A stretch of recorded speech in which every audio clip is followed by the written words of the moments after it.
Hey guys, welcome back to another video where I'm going to be deciding which Super Mario Galaxy game is better than the other. But first, I need to tell you how I'm going to be deciding which game is better. I'll be ranking the games on 5 categories: graphics, storyline, gameplay, level design, and ideas. And without further ado, let's finally get started with deciding which Super Mario Galaxy game is the king. Okay, so before everyone starts to say, well, obviously Super Mario Galaxy 2 will have the better graphics, it's the newer game. This isn't what I mean by graphics. I mean how the game's atmosphere looks. Now that probably doesn't make much sense, so here's what I mean. How do the enemies and planets look? How does the Comet Observatory or Starship Mario look, which is the home base of each game? Things like that. So this is where my journey begins. Comparing the two games starts here. Alright, I've done my research and this is what I have found. There seems to be a trend within both games, each game having a different trend. In Super Mario Galaxy 1, more galaxies are intense and upbeat and edgy, while in Super Mario Galaxy 2, the galaxies are way more kiddish and chill. They're more laid back and interesting to play than the intensity that comes with Super Mario Galaxy 1. Okay, so those are the trends, but the question we still have is, which one looks better? Well, with the chill Super Mario Galaxy 2 levels, I found the colors in every aspect popped a lot more. It was much more flashy.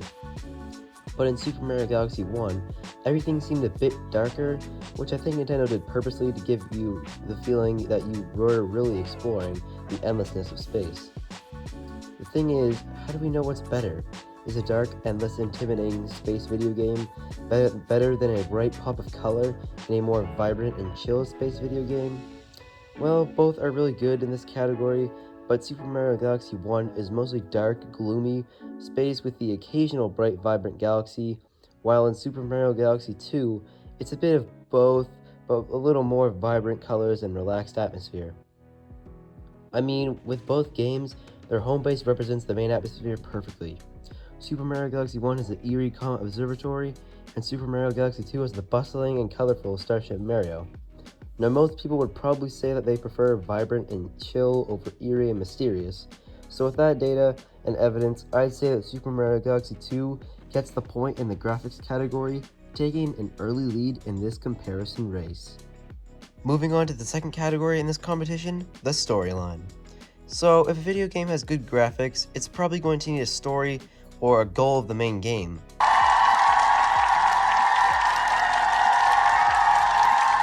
While in both Super Mario Galaxy games, obviously the Princess Peach is kidnapped and Bowser is trying to take over the universe with Peach by his side. But both games have different ways of portraying this. Even though they are similar, they are still a little bit different.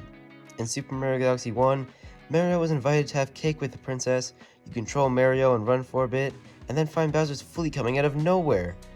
He rains fireballs from the cannons of his airship fleet and starts freezing Toads on the spot. Then Bowser summons a huge UFO and takes the entire castle with him into space. His airships launch chains into the ground and lift up the castle, heaving it into the air, thinking they'll get away from Mario. The airships heave the castle into space whilst Mario is still on board, but then out of nowhere, a Magic Koopa sends a spell barreling towards Mario and he goes flying off the Princess Peach's castle. That's it for Galaxy 1, and now we enter a strange start of Super Mario Galaxy 2's story. Why do I say strange? Well, because the first chunk of the game is in 2D. Definitely a very different idea by Nintendo, but I think it works just fine. So you start off the game by, of course, getting a letter from Princess Peach and heading off for the castle. On where Mario meets a Luma that gives him the spin attack ability. Then you run for a little longer while testing out the spin attack by breaking some ice chunks, and then you enter the Mushroom Kingdom. As soon as you enter, a random Luma encased in ice comes flying out of the sky and almost annihilates Mario.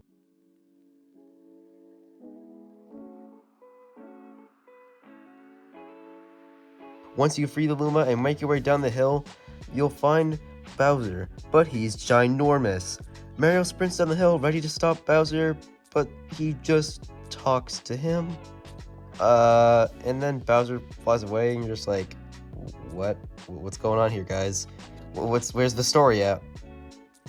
Despite the ending of Galaxy 2, the story is still pretty good, but there's way more than just the opening story. There's the story cutscenes in Galaxies, and at the home base of each game. There's also boss fight cutscenes, and of course the closing chunk of story. Now, obviously, I don't have time to go over every bit of story in both games, but I'll sum up the final bits of both games in a sentence here. For Galaxy 1, the ending is very dramatic and Bowser throws a hissy fit. In Galaxy 2, Bowser is big, then Mario sends him fallen. Then Bowser comes back and eats the Grand Star, but then Mario kills him again. Both are actually very cinematic despite how I describe them, and I'd say that not one is better than the other.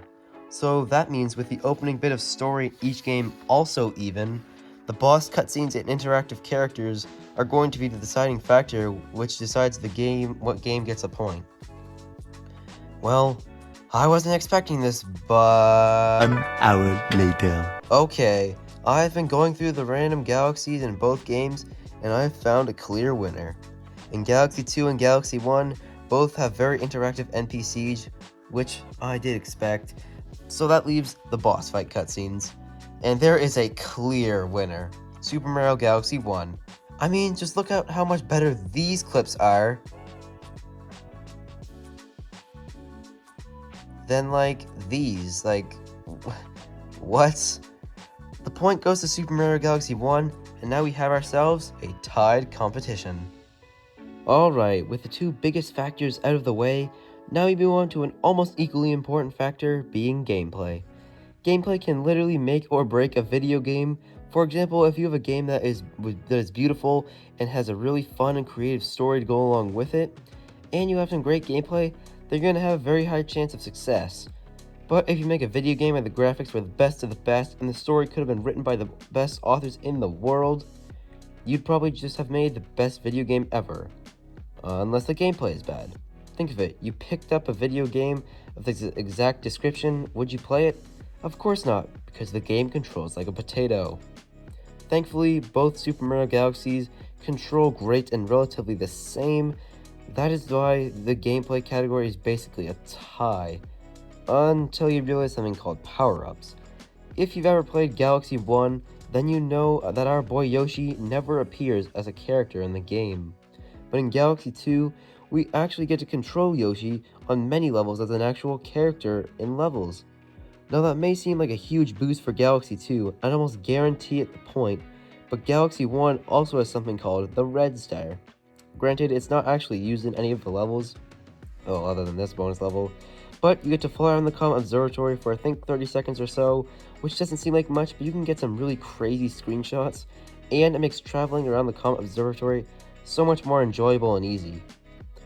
Obviously, the Red Star isn't equivalent to Yoshi, but it makes the large gap between Galaxy 2 and Galaxy 1 quite a bit smaller. Another thing that Galaxy 2 has that Galaxy 1 doesn't is the Cloud power-up. I guess the gap is back. Oh, never mind, it's cut in half because Galaxy 1 has the Ice Flower. And in Galaxy 2, you have to deal with the Spin Drill, which is mainly and more annoying than quirky. Now, the games are both equal again, until we look at the two hated power-ups. For Galaxy 1, it's the Spring, and for Galaxy 2, it is the Rock Mushroom and the Spring. This gives Galaxy 1 the slight edge in the race. Is it possible that this is what it needed for a comeback? Both games have the Boom Mushroom, so that cancels each other out.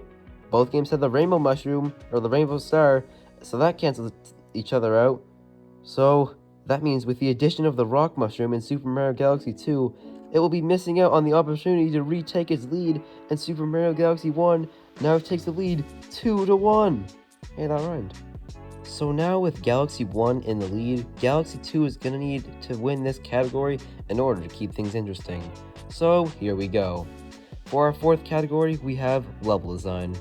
Level design is mainly the most important factor of a video game from the player's perspective, but in reality it's probably the gameplay or storyline, but that doesn't really matter right now. Level design is always something people will pick games apart for because it's the main idea of fun in the game. If you have boring levels, then your game is boring. It's as simple as that. Now this may be a very controversial pick, but I think Super Mario Galaxy 2 destroys Super Mario Galaxy 1 for one reason: colors. Super Mario Galaxy 1 is so monotone and mysterious, as I mentioned in the first category, graphics. It lacks color and pop. Galaxy 2 is full of more eye-catching, interesting details and colors that entice you to keep on exploring, while in Galaxy 1 it's kind of like, keep on going, there's probably a super scary boss around the corner. Personally, I like Galaxy 1's take on the levels, but even I know that's part of nostalgia. But still, Galaxy 2 is definitely earning the point here and tying up the competition. Here it is, the final category. With the score even and the tensions high, let's see which game really is the king. For our final category, we have ideas. Before anyone asks, I mean ideas as in the individual missions in all the galaxies, the unique mechanics and obstacles in each level, the home bases, and things like that. I'm not going to go too in-depth on each thing I just listed, except for the home base of each game. The home bases were in this instance the Comet Observatory for Galaxy 1 and Starship Mariner for Galaxy 2. The Comet Observatory is a mystical structure until you unlock the full thing and really see the bustling atmosphere and yet calming bit of it all. Starship Mario is a bit more bustling and mostly just a fun and exciting area of the game. And I don't know about you, but after fighting a Daredevil run or a super intense boss fight, I'd rather calm over exciting. So the Comet Observatory will give Super Mario Galaxy 1 an early lead. So I'm going to talk about more abroad, but in both games I've always found one thing about the missions. There are 3 categories. The first category is the amazing banger levels that you'll play over and over again. Then there's the mediocre levels where it's fine to play them once or twice, but you'd rather play your favorites. And then there's the downright terrible missions. Terrible missions are the super hard missions that make you want to die, and then there's also the missions that take 5 seconds and make you wonder why the developers even bothered. I'm not going to say who wins that specific stat, but obviously one game does. Then we have the second last bit of the ideas category, mechanics. Now obviously I'm not going to analyze each game for specific moves required to progress and interesting objects in the level you have to maneuver through, because, well, it's already in my head. I know these games so well, I don't even have to look through them to find specific moves and obstacles. In fact, I don't even have to analyze anything in the ideas category, or, in fact, any category to know the winner of this competition. Because, to reveal the truth, I already knew the winner this entire time. The winner of the ideas category and the winner of this competition is Super Mario Galaxy 1.